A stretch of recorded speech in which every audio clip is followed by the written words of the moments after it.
I just can't quit Fender. Back in high school, the first bass I ever played, the one on which I taught myself the rudiments of the instrument, was a 1970s American precision bass that belonged to the school. A year later, my parents bought me a Mexican-made Fender Jazz Bass. That was 1991. I loved that bass, even though I had to settle for a color I didn't want, just because I couldn't wait to get it. I played it until 2000, when I upgraded to an American 5-string jazz bass. I probably shouldn't have, but I sold that bass in 2003, along with the Fretless Music Man Stingray I had just bought a year earlier to get a 5-string Stingray. As a new parent, I wasn't playing much music in those years, so in 2008 I sold the Music Man. It was just too damn heavy, and used the money to buy 2 Mexican-made Fenders, a 5-string jazz bass and a Stratocaster. Yes, I do play guitar occasionally. Both of those Fenders kind of sucked. The Strat would never stay in tune, and the jazz bass had all kinds of minor but annoying issues. A year after that, I ended up buying both the Schecter Tempest Custom electric guitar you may have seen in some of my videos, and a red, Japanese-made Fender Jaguar bass. I loved that Jaguar, even though it began my hateful relationship with active electronics. It was a cool-looking and great-sounding bass, but the active setting was so noisy that I simply never used it. Fortunately, it also had a passive mode that was perfect. But I'm a restless instrument owner, so in early 2018 I sold both the Mexican Strat and the Japanese Jaguar and put that money towards a new Fender American Professional Precision bass. That was the antique olive instrument I've used in many of my videos. Around that time, I also started regularly playing live again, and my restlessness really kicked up.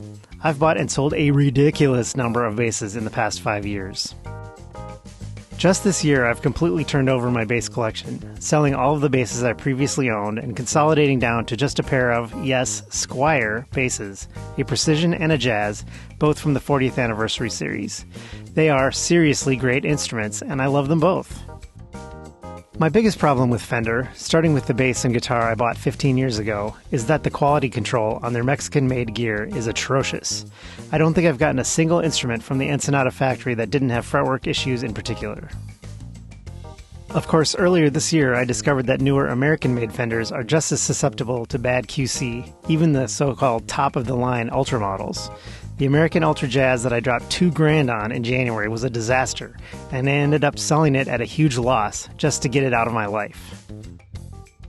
But, funny enough, I love those Squiers. Sure, they do have some issues, and I know I'm grading on a curve, but they're fun to play, sound great, and look great. And it's a lot easier to live with slight imperfections in a $400 instrument than a $2,000 one. After I got these 2 Squiers, I told myself I was swearing off Fender. That didn't last long. My one big regret in all of this year's instrument upheaval was selling my Fretless, especially when I look back on the music I've recorded over the past year and realize how much I used it, so I decided I needed another one. I really didn't plan to get a Fender though. I was looking at 2 instruments in particular, the elegantly named Ibanez SR370E and the G&L Tribute Kiloton. But the Ibanez is active only, and the G&L is perpetually backordered. I thought about a Squier Classic Vibe, but it has a glossy neck, and I've learned how much I vastly prefer a satin finish on the neck. In fact, a glossy neck is even more of a deal breaker for me than active electronics. So, the next option was, the Fender Player Jazz Bass. I really did not want another Mexican-made Fender, or even really a Fender at all, but other than that, it ticked all the boxes. And I even like the color. The keys are in the ignition, Your Highness.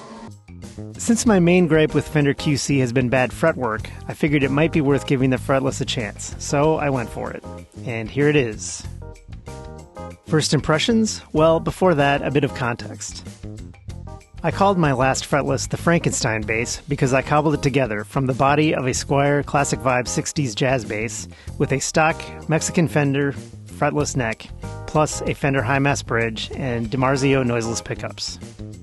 The neck was essentially identical to the one on this bass then, except here, someone who supposedly knows what they're doing has filed the nut and installed the hardware.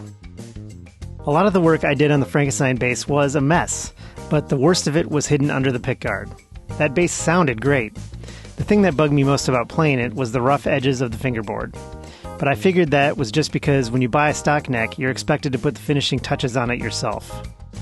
I was hoping the edges of the fingerboard on this new bass would be at least slightly rounded off, but they're not. They emphatically are not. Beyond that first impression, I also started noticing some other sloppy fit and finish issues that seemed typical of the Ensenada factory. The neck pickup was cranked way down. Then I realized I couldn't raise it.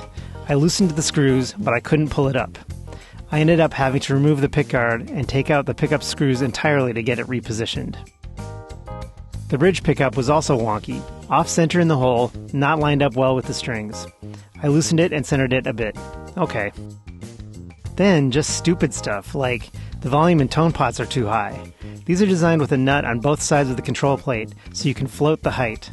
But here they're just cranked all the way down on the inside, so you end up with the knobs way too high, and you can see the nuts, and even the shafts, below the knobs.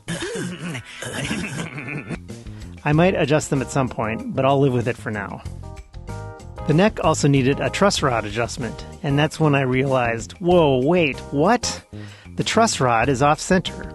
On every bass I've ever had, whether it's at the nut or the heel, the axis for the truss rod is pretty much perfectly centered between the A and D strings.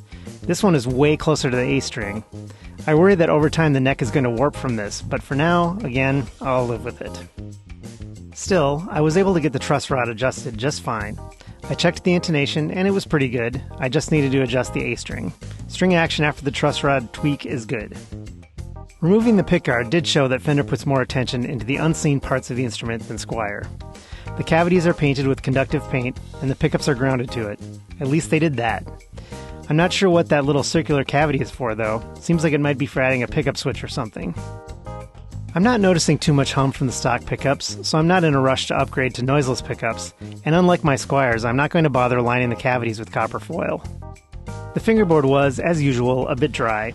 I like the fingerboard deeply seasoned, so I loosened the strings and applied several coats of mineral oil. I'm glad Fender ships these fretless basses with flat wound strings. I won't be switching them out at this point. I really like the seafoam green colored silk wrap on the strings as well. That's a nice little aesthetic touch. The weirdest, pickiest flaw I discovered, though, has to be this. There appears to be a small hair embedded in the pickguard. How the hell does that happen? Overall, I have to say I'm mildly disappointed, but not surprised, by the quality and setup of this bass as it arrived to me. I was hoping that this might be the Mexican-made Fender instrument that would defy my expectations. Instead, it was pretty much what I should have expected. A production line instrument built from reasonably good quality components, but with a weird lack of attention to detail in the assembly process. I suspect the workers in Ensenada are simply expected to crank these things out too quickly. It's a shame, really, because it tarnishes the legendary Fender name, and there's no real reason for it, especially as prices have risen steeply over the past few years. The only thing about this bass that couldn't have been significantly improved simply by putting a bit more care and a couple extra minutes into its assembly is the sharp-edged fingerboard, and I would have happily paid another $50 to have that smoothed out. Even the new Squiers in my collection got that particular bit of TLC from the Indonesian factory. Overall, though, I have to say this bass is still an upgrade compared to the Frankenstein bass I sold, if only because I can play it knowing that my own sloppy, unseen hackwork isn't lurking under the pickguard. Plus, spending a few hours today getting to know the bass, putting my own care and attention into it, has already transformed it, and my feelings towards it. Now I'm looking past or even embracing its idiosyncrasies. Okay, let's hear it in action. Before we get into that, I want to address two things quickly. And yes, it's the next morning, and I'm wearing the same clothes. The first thing was, shortly after I recorded the video yesterday, I noticed that the strings were not aligned properly on the fingerboard. And I realized that I could fix that by loosening the tension on the strings, and then slightly loosening the screws on the back plate, and pushing down on the body and up on the neck at the same time to kind of reseat it. And then I retightened the screws on the plate, and it's perfect.